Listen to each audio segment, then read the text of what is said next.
Bom dia a todos que fazem a Atitude FM. Bom dia, Clésio. Bom dia, Renan. Bom dia a todos os ouvintes, ao qual nós iremos aqui ter esse momento de troca de experiência, de dúvidas, alguns questionamentos. E vamos, sim, abordar esse tema que infelizmente, assola a humanidade, não é? Como você mesmo falou, tem um número muito expressivo, um número bastante expressivo, em que a depressão ela acaba aqui assolando famílias, dilacerando o próprio sujeito, e a gente precisa, o quanto antes, ter um trabalho preventivo em relação a essa doença que maltrata, essa doença que acaba aqui trazendo com que o sujeito fique num estado muito deplorável, psiquicamente, emocionalmente e fisicamente. Muito bem. Doutora Carla Nayane, também bom dia, seja bem-vinda aqui à nossa emissora. Bom dia, Clésio, bom dia a todos os ouvintes, obrigada pelo convite. E estamos aqui hoje, para esse debate, sobre a questão da depressão, que infelizmente vem a ser um transtorno, que, como a minha amiga Vanderly falou, é um transtorno que está cada vez mais comum, na nossa população, tanto na população brasileira como na população mundial. Hoje em dia se estima-se que 6% da população mundial se encontra com esse transtorno, transtorno depressivo, fora os casos que não foram diagnosticados. Então você pode perceber que esse é um transtorno que ele está muito presente, infelizmente. Nós vamos falar aqui um pouco sobre os sintomas, Quais os sintomas que estão presentes na depressão, que estão mais comuns nessa questão da depressão, O que acontece? Primeiramente, temos que recordar aqui o Código Internacional de Doenças, que é o CID-10, em que foi criado em 1990, justamente para realmente trazer como se classifica a depressão. A depressão ela tem vários fatores. Ela não se classifica somente em um único estilo de depressão. Então, ela vai vir com muitos outros fatores também. E aí, em cima disso, após esse diagnóstico, que aí entra, ele é classificado pelo CID-10, e aí vai vir as numerações, que vai justamente classificar o depressivo leve, moderado, agudo, e passa, sim, a partir dessa classificação, e esse diagnóstico que é realizado pelo psiquiatra. É bem interessante trazer logo de início essa questão, psicólogo-psiquiatra. O psicólogo ele trabalha em psicoterapia, onde ele faz a escuta desse sujeito através da consulta, de uma anamnese, e vai identificando, a partir dos sintomas que esse sujeito vai trazendo como informação, e dentro disso a gente vai percebendo, compreendendo o sujeito em sofrimento. Dentro disso é observado o quadro, onde que ele se inclui dentro desse transtorno do CID-10 e a classificação dessa depressão, que pode ser leve, moderada ou grave. A partir disso, quando ele passa por um psicólogo, ele vai justamente sendo observado e, possivelmente, de acordo com o quadro que ele chega, é encaminhado para um psiquiatra. Qual a função do psiquiatra? Ele vai diagnosticar esse sujeito, e esse diagnóstico ele vai justamente classificá-lo qual é o nível dessa depressão, onde o psiquiatra ele tem justamente o respaldo, a competência de passar as medicações. E é bastante relevante o quê? Essa mão dupla que a gente trabalha, a psicoterapia e, em alguns casos, a questão medicamentosa, que se faz muito importante para o processo de recuperação e tratamento do sujeito adoecido por depressão.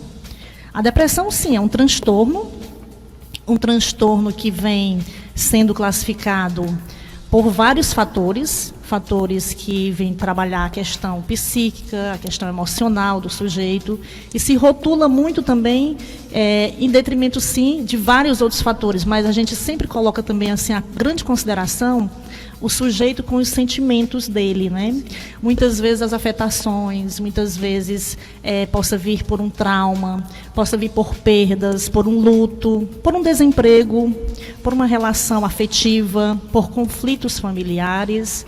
Então, assim, muitas situações podem acometer a levar o sujeito a estar em estado depressivo. A depressão ela vem se manifestar em cerca de 2 semanas pelo Código Internacional de Doenças, aquele movimento de desânimo, de tristeza, algum movimento que ele passe a perceber que ele está tendo um estranhamento com ele mesmo, psiquicamente, fisicamente, e tendo algumas inibições.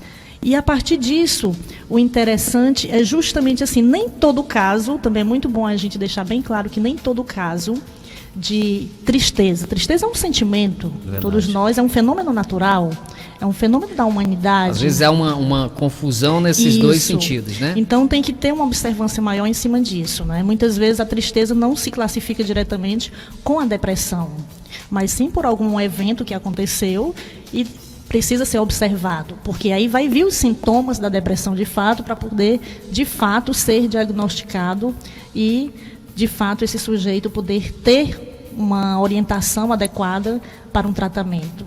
Ok. Aproveitando a sua deixa e já passando a bola aqui para a doutora Carla Nayane, que já tem até várias perguntas aqui chegando no nosso WhatsApp, quais são os sinais, né, principalmente nesse início, e aí eu queria especificar assim, a pessoa acometida da depressão e aquelas pessoas que convivem com ela. Quais são os sinais, de que forma pode ser percebido, doutora Carla?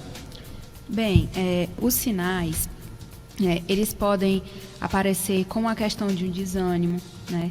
Essa tristeza, como a Vanderly falou, mais uma tristeza pontuada, certo? Não é qualquer tristeza. É como se fosse um estado de tristeza, e aquele estado ali como um estado, não só um estado temporário, né, mas como um estado que ele já está há muito tempo naquele sujeito. Aquele sujeito apresenta um desânimo, apresenta aquela tristeza, apresenta muitas vezes... E aí existe um tempo, 2 dias, 1 semana, 1 mês, nesse estágio de tristeza, de desânimo, que pode ser um prenúncio de uma depressão? 3 semanas, né? Esse estágio de 3 semanas, né, é o mínimo que a gente pode estar apontando, né, não classificando logo como uma depressão, mas que precise de um acompanhamento, né, e de uma atenção maior, né. Muitas vezes as pessoas com depressão, né, um sintoma muito comum é a questão do isolamento, né. Muitas vezes a pessoa com depressão, ela acaba se isolando, ela deixa de fazer atividades que antes eram prazerosas e agora não tem mais esse prazer nessa atividade, né? Acontece em vários casos a perda de libido, né? Também é muito comum com relação à depressão em adolescentes, né? Picos de raiva, né? A depressão também ela pode estar, né, ela aparecer em comorbidade com outros transtornos, né? Um muito comum em que ela aparece entrelaçada a ele é o transtorno de ansiedade. Não estou dizendo que uma pessoa que tenha transtorno de ansiedade tenha a depressão, não é isso. É que muitas vezes ele pode estar atrelado. A pessoa pode ter os 2 transtornos ao mesmo tempo, né? Como também transtorno bipolar. A questão de ideação suicida, né, também é muito presente em pacientes que apresentam esse quadro depressivo. Então, é importante que a família cada vez mais esteja atenta a este membro da família, ou filho, ou pai, ou mãe, primo, qualquer membro da família que esteja apresentando esses comportamentos, né? E assim... Essa questão da mudança de hábitos, da rotina, ela é essencial para se identificar, né? Sim, se você nota que seu filho ou filha, ou parente mesmo, que ele está com essa mudança de hábito, que ele mudou drasticamente, por exemplo, nas últimas semanas, o seu comportamento, né, já é um fator que você pode tentar procurar uma ajuda, né? Se ele está apresentando esses sintomas que já foram falados aqui, né, você pode sim procurar uma ajuda psicológica, né? E o psicólogo lhe esclarecer mais a partir desses fatores, né? Por quê? O que acontece? Muitas vezes esses sintomas, a depressão, ela pode estar entrelaçada a fatores genéticos, né? Então, se a pessoa tem familiares que já tenham a depressão, ela já tem um predisponente a mais a ter a depressão, certo? E também fatores ambientais, né? Como a Vanderly havia falado, a questão de conflitos na família, né, que são estressores ambientais também, questão de abuso sexual, né, abuso psicológico, né, que muitas vezes vem entrelaçado com o abuso sexual, né, ou mesmo questões que devam ser prestadas atenção também, são importantes, a evasão escolar. Está cada vez mais presente no número de adolescentes a evasão escolar, né, a fadiga, né, que essas pessoas que anteriormente faziam essas atividades, né, prazerosas para elas, iam à escola normalmente, né, a questão do bullying também se nota muito presente como um fator que possa aí agregar esse quadro de sintomas na depressão, né? Então, se você notar, né, que aquela pessoa da sua família está com essa mudança, houve essa mudança radical na rotina, né, que anda desanimado, anda pelos cantos da casa, né, anda triste, né, você tente conversar. O diálogo também ele é muito importante, né, porque a família é essa primeira ponte acolhedora, né? A família normalmente é quem nota que tem alguma coisa errada com a pessoa, né? Então a família ela pode estar chamando essa pessoa, convidando, né? Vamos ao psicólogo, vamos conversar sobre o que é que está acontecendo com você, né? Hoje nós vemos essa questão também do isolamento social, né? Do isolamento muito por conta das mídias sociais, né? Hoje cada vez mais a nossa sociedade está ligada às mídias, né? O uso do celular está muito frequente, né? Então, muitas vezes, pela carga horária também de trabalho, né? Então, as pessoas estão se afastando. Às vezes estão na mesma casa, mas em cômodos separados, cada um em sua bolha, né?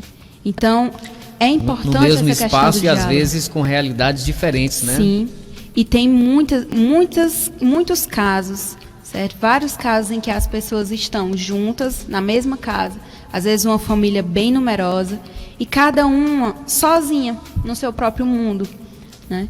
Voltado cada vez mais para essa mídia. Primeiramente, é bem interessante falar na questão das pesquisas, propriamente o DataSUS, não é? O DataSUS, ele é um informativo tecnológico, né, que trabalhamos com dados. Esses dados, ele apontam hoje que nós temos 400 milhões de pessoas acometidas com depressão, sendo que 705% dessas pessoas já vieram a óbito por conta do transtorno depressivo, por conta de algumas circunstâncias, né? No caso, pessoas com depressão, elas podem ter uma ideação suicida, elas podem se sentirem naquele isolamento, naquele movimento de experiência depressiva, daquele sentimento, daquele sofrimento angustiante, de repente essa perda pela própria vida, né? Então, muitos fatores apontam para isso. Mas quanto à questão de pesquisas, o movimento que mais nos traz, assim, com mais evidência, é justamente esses movimentos que nós estamos até então vivenciando atualmente, bem contemporâneo mesmo, né? Antes se ouvia falar em depressão, mas de um modo que muitas vezes aquela pessoa ficava meio que oculta na família, na sociedade, não é? E hoje em dia já tem mais relevância de as pessoas buscarem uma autoajuda para o tratamento. E dentro dessas pesquisas apontam também que muitas dessas circunstâncias traz também essa questão de como a gente está vivenciando. E eu trago muito forte assim essa presença da nossa tecnologia. Os avanços tecnológicos, ele traz muitos fatores positivos, mas também ainda não estamos preparados, né, na própria existência dessa contemporaneidade, dessa tecnologia. Nós precisamos ainda aprendermos a viver e a conviver com esses aparelhos. O que acontece? Por que eu trago isso? Nós estamos diante de uma geração que ela lida com máquinas. Nós nos lidamos com máquinas diariamente. É uma ferramenta que nos ajuda no nosso trabalho, no nosso dia a dia, sim. Mas as nossas crianças também estão adoecidas. Então, pesquisas também apontam muito essa questão também de que esse mundo também está invadindo muito rápido. É justamente o desenvolvimento de uma criança. Às vezes você vê que uma criança bebezinha, os pais, a mãe, às vezes coloca ali já um tablet, um celular com um desenho animado, alguma coisa assim, e acaba que a criança ficando naquela ilusão e vai criando no imaginário, de uma forma ainda inconsciente, porque a formação da consciência da criança, ela vai se dar a partir dos 4 anos, lógico que tem algumas que mais precocemente, mas aos 4 anos ela começa a ter essa formaçãozinha com mais precisão. Mas ainda bebê, isso fica registrado no inconsciente. E atrapalha um pouco o desenvolvimento dessa criança, né? Desse bebê desenvolvendo, tendo ações, né? Sem falar que vai intervir também muito na questão também física dessa criança. O comportamento físico dessa criança fica meio que atrofiado, né? A psicomotricidade dessa criança, a motricidade dela vai ficar um pouco também prejudicada com tudo isso, né? Então, assim, quando as pesquisas trazem muito disso também, a questão dos traumas. As questões dos traumas, muitas vezes, alguma coisa que você possa ter vivenciado, possa ter sofrido, um trauma da sua infância, um trauma ainda quanto feto, você ainda quanto feto, durante a gestação. Tudo que a mãe sente, o feto reprime. Se é coisas boas, ele também vai acolher coisas boas. Se é coisas ruins, o feto vai receber também aquilo dali e vai repercutir na vida futura desse feto. Durante o processo de vida, vai ter uma repercussão, boa ou não. Então, assim, desde os traumas, desde a questão propriamente que eu trago muito em evidência, eu sempre nas minhas pesquisas, nos meus estudos com professores agora bem presente mesmo da pós-graduação em saúde coletiva, e nós discutimos muito isso. Essa questão da depressão, ela também vem muito ligada também nesse sofrimento também que a gente está vivenciando, desses nossos dias angustiantes, né? Nós vivemos, às vezes, em situações em que oscila muito. Verdade. Né? Oscila bastante essa questão da felicidade, do humor, tudo isso. E muitas pessoas ainda não estão preparadas. E eu trago assim o sentido da prevenção, quanto criança dessa geração, para que nós não possamos ter um pré-adolescente ou um adulto jovem, um idoso, futuramente, mais ainda que acometido a esse processo, né? E esse fator também é bastante relevante também nesse sentido de prevenção, porque traz para a gente começar a refletir, né? Como é que eu posso lidar com o meu filho, com a minha filha, quanto criança, quando muitas vezes eu, pai e mãe, também não posso dar esse exemplo. Às vezes eu posso também estar usando um aparelho também, né? Usando um celular à mesa, e eu preciso ter essa consciência de diálogo, eu preciso ter essa consciência de familiaridade, eu preciso ter um espaço para falar de sentimento. Quando eu falo de sentimento, quando eu trago o sentimento para ser dialogado dentro da família, com o meu filho, com a minha filha, com o esposo, enfim, com o cônjuge em geral, eu trago a possibilidade da gente estar experienciando coisas que sejam boas ou não, mas eu trago a experiência de falar do sentimento. E quando a gente vive na tecnologia, a gente vive meio que no mundo meio que ilusório. A gente vive muito naquela fantasia. Lógico que tem as suas veracidades, mas também tem muito também de um oculto da gente, né? E aí a gente precisa ensinar os nossos filhos a se frustrarem. Grande parte das crianças com depressão também, que trazem isso, né? Trazem uma frustração que hoje também, criança com 3, 4 anos de idade, já estão diagnosticadas com depressão. E aí é muito um reflexo da forma como os pais foram cuidando ou lidando com essa criança, isso, né? Porque é compreensível o quê? Nós sabemos que o mundo, a vida, ela está muito imediatista. Nós estamos numa dinâmica de vida que é uma correria, a sociedade. O pai trabalha, a mãe trabalha, tem que deixar aquela criança com alguém ou, na medida do possível, em uma creche, dentro da possibilidade. E aquilo tudo vai sufocando. E quando se chega em casa, não tem mais aquele tempo para você poder acompanhar de fato o dia a dia como que foi. Hoje em dia as pessoas estão deixando passar isso muito rápido na simples questão de poder você dizer assim, como que foi o teu dia? O que tu fizeste? Às vezes quando vem na forma de cobrança. Vem na forma de cobrança. Já fez tua tarefa? Já fez suas atividades da escola? Já arrumou tua mochila? Então, foge muito da questão de você cuidar. Né? Então, a gente precisa ter um movimento de cuidado com as nossas crianças, porque se nós tivermos, a partir dessa geração, futuramente nós teremos uma geração mais saudável. E futuramente nós teremos pessoas mais bem preparadas, mais autônomas, mais autênticas, mais seguras. Hoje nós vivenciamos também uma realidade dentro desse quadro depressivo de crianças e pré e adolescentes também, que muitas vezes eles não estão preparados ainda para receber um não. E quando recebem esse não, eles acabam trazendo uma tristeza. E essa tristeza deles acaba que muitas vezes infundindo ainda mais outras consequências. Aí vem uma irritabilidade muito fácil, o transtorno da ansiedade, que ela traz muito uma porta de entrada para a própria depressão também. Então vem trazendo outras situações impactantes na vida desse sujeito que vai ficando adoecido. Então, assim, precisamos, quanto pais, quanto familiares, quanto amigos, quanto professores, a escola também tem um papel muito fundamental nesse contexto também com a relação dessa criança, né? Por que eu sempre trago muito a questão à criança? Porque nós estamos percebendo que está tendo um índice muito grande também de crianças desenvolvendo já esse transtorno que muitas vezes os pais ficam naquela confusão, até de não compreender o que está acontecendo com a criança, com o filho. E muitas vezes isso está vindo pelo simples aparelhinho de celular que está sendo negado, né? Então, assim, quando a gente aprende a lidar com essa criança, em que sentido? Você não vai tirar dela algo, mas você vai disciplinar ela a ter horários. Você vai disciplinar essa criança a ela ter tudo e, ao mesmo tempo, dentro do tempo determinado. Então, isso é muito importante para que a gente possa ter futuras pessoas saudáveis no mundo, para a vida, para o psíquico, para o emocional, para a sociedade. Ela vem associada da ansiedade.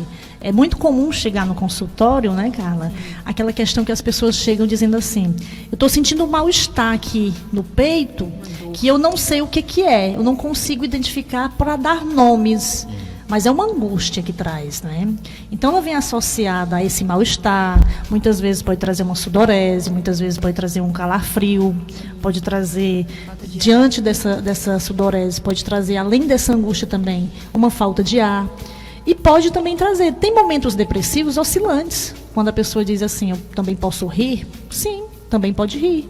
Como também, na oscilação, você pode entrar num profundo sofrimento, numa profunda angústia, né? E é uma angústia que o sujeito, ao experimentá-la, muitas vezes, ele sabe a profundidade que existe. O que mais é chocante, às vezes, é quem está ao redor, que muitas vezes não consegue compreender a dimensão daquele sofrimento, e muitas vezes, quando ela vem seguida até desse comportamento do riso, e outros momentos que oscila para a tristeza, as pessoas não começam a dar muita credibilidade. Por isso que tem aí uma descrença em compreender o adoecimento do sujeito, né? E esse sujeito, ele precisa, sim, se dar conta, perceber como que está esse comportamento dele. Essa irritabilidade, se apresenta choro, como é que está esse movimento de humor que está sendo vivenciado, existenciado durante o seu cotidiano, né? Então precisa muitas vezes a pessoa perceber primeiramente e aí buscar uma ajuda com os familiares, buscar uma ajuda com o profissional e tentar de fato, através de um primeiro contato. Não é somente, às vezes as pessoas classificam muito também, Clésio, pelo fato de visitar o Google, né?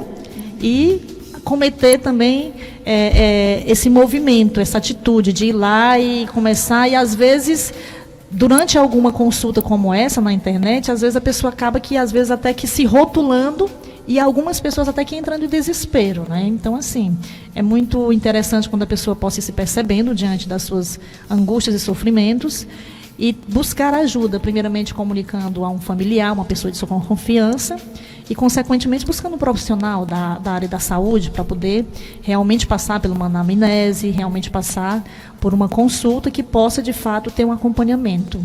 Ok. A Alexandrina também está participando com a gente aqui no nosso WhatsApp, e ela diz aqui o seguinte: gostaria de saber se, quando uma pessoa não achar motivos para viver, e a pessoa só vive com vontade de tirar a própria vida, isso também é depressão? E aí eu encaminho a doutora Carla aqui exatamente a próxima pergunta, pegando aqui a deixa da nossa amiga ouvinte. Existe relação próxima ou distante, mas existe alguma relação com suicídio e a depressão? Sim. O suicídio,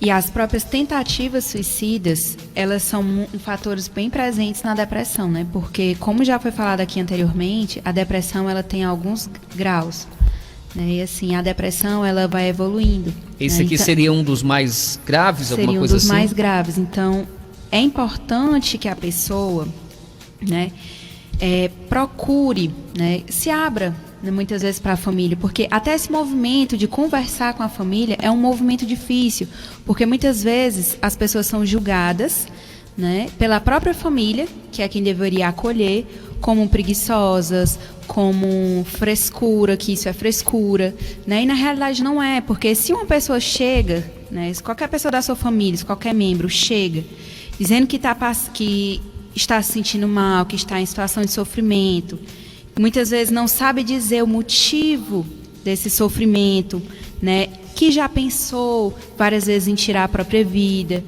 ou que já tentou várias vezes e não conseguiu, né? Essa pessoa precisa urgentemente de uma ajuda psicológica, né?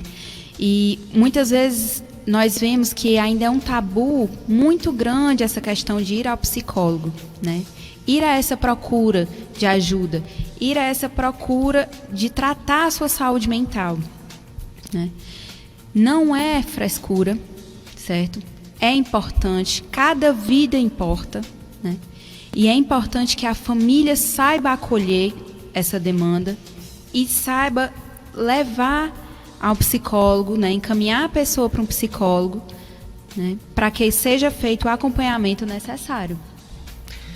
Pronto, agora são 10 horas e 42 minutos. A senhora quer concluir ou complementar, doutora Vanderlei? Só reiterar aqui um pouco. O que acontece nessa questão da depressão, que ela vem com essas angústias, com esse sofrimento, ela provoca uma desesperança no sujeito.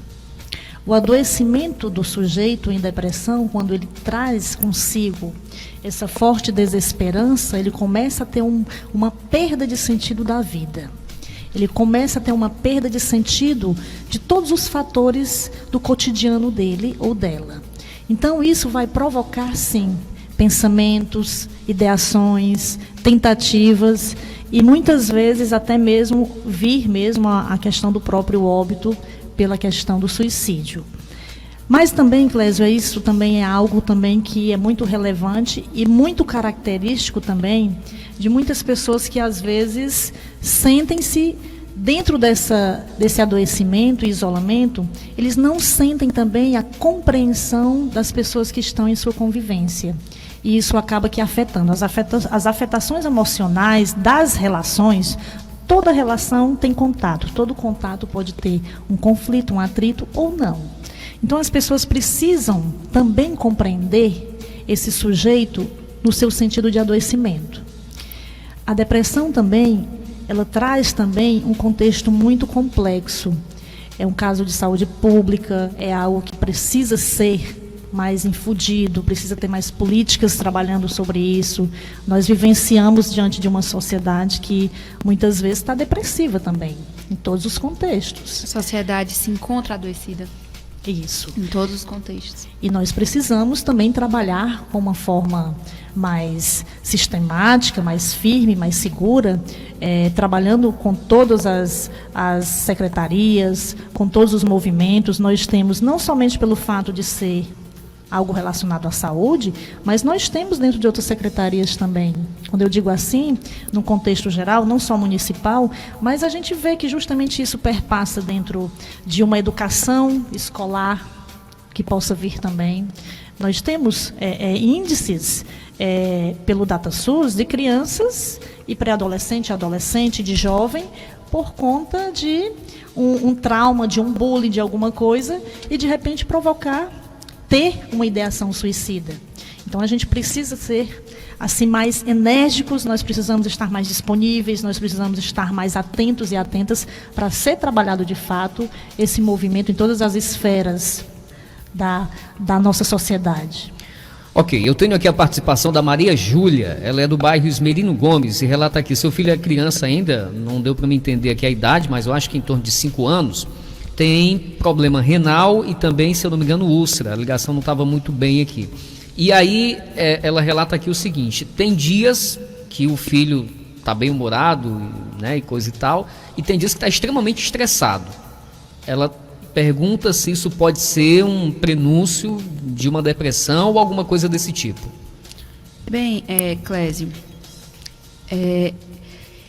primeiramente, né, nós temos que analisar, né, fazer uma anamnese do caso, né, conhecer um pouco mais sobre essa criança, né.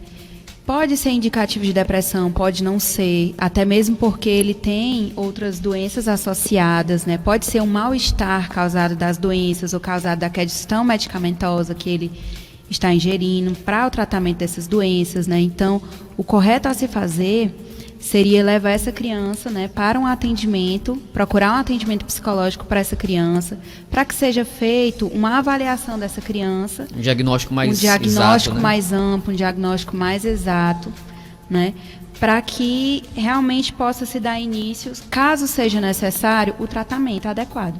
Ok. Pois não. Sim. Até pelo fato da criança, 5 anos de idade, o que acontece? É uma criança, de fato. A criança, ela tem no entendimento e na compreensão dela a liberdade, o brincar.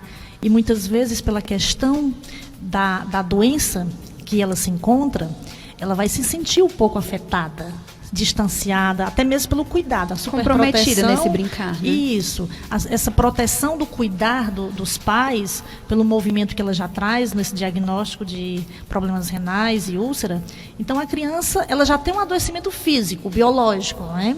Então ela já se sente um pouco constrangida e ao mesmo tempo, por questões de dores, ela já se sente um pouco afetada. Então, isso vai comprometer também a questão emocional, psíquica dessa criança, que muitas vezes ela vai se retrair um pouco, vai se reservar mais e vai aparecer alguns comportamentos diferenciados. Ok, tem mais uma pergunta aqui. O Aurimar, também mandando a sua mensagem no nosso WhatsApp, ele diz o seguinte: quem já teve a depressão, pelo que eu entendi aqui da pergunta dele, quando se cura, consegue reverter o quadro, a pessoa volta a ser aquela mesma pessoa de antes, né, de ter sido acometida da depressão, tendo o mesmo comportamento, enfim, os mesmos hábitos, ela volta 100% ao normal do que era antes ou não? O que acontece? Normalmente as pessoas, sempre quando elas buscam um tratamento, quando já vem com o fechamento, às vezes, muitas das vezes, elas até antes de chegar ao consultório psicológico, elas já vão diretamente até o psiquiatra para uma medicação. E muitas vezes já chegam até dizendo que está tomando muitas medicações, enfim. E o que acontece? Eles dizem assim: eu quero voltar à minha vida normal. Antes, a minha vida era assim, dessa forma, meu cotidiano, meu trabalho, em casa, com a minha família. Eu quero a minha vida normal. E diante desse tratamento, o que acontece? Ele vai, sim, passar a vivenciar, naquele dado momento ali do tratamento, algo exitoso que houve na vida dele, em que a gente vai fazer justamente uma investigação, instigá-lo, esse sujeito, para a gente identificar a causa dessa depressão, que muitas vezes possa ser genética, como já foi dito, né, aqui pela amiga Carla, e muitas vezes isso possa ser também algo que foi adquirido. E muitas vezes, suscetivelmente, essa pessoa ela pode estar muito propensa, dentro de um quadro que já passou por uma depressão, mas que tem que estar sempre em alerta e no sentido preventivo. Porque ela pode estar propícia também, novamente, a ter um outro caso depressivo. Qualquer situação. Qualquer movimento que afeta. Por isso, assim, saber sempre administrar, equilibrar esse psíquico e esse emocional, identificando logo.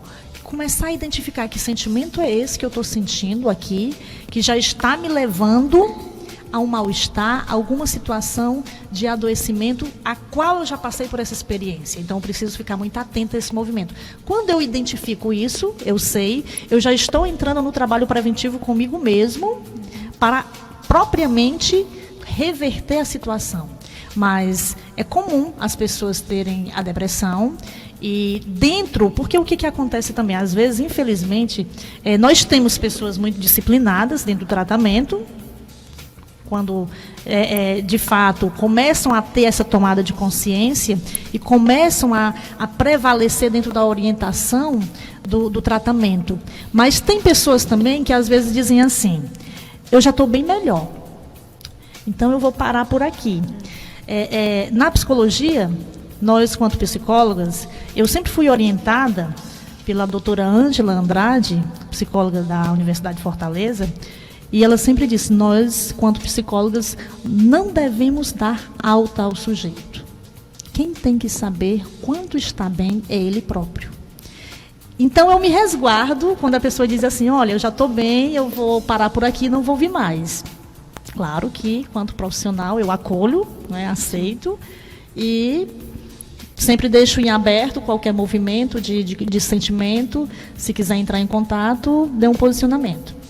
Vai muito da consciência da pessoa se sentir realmente segura ou não, né? E o interessante é que, às vezes, é isso que eu quero chegar no ponto. Às vezes a pessoa acha que porque foi ali 3, 4 vezes ao psicólogo, já está se sentindo bem, estou bem, não preciso mais não. Só que às vezes quando dá com 15 dias, ele liga angustiado. Não, descobri que eu não estou nada bem. Ainda tem aquele horário, eu quero voltar, eu preciso do acompanhamento, eu preciso me trabalhar mais. Então, assim, o sujeito ele vai se sentir dentro dessa condição.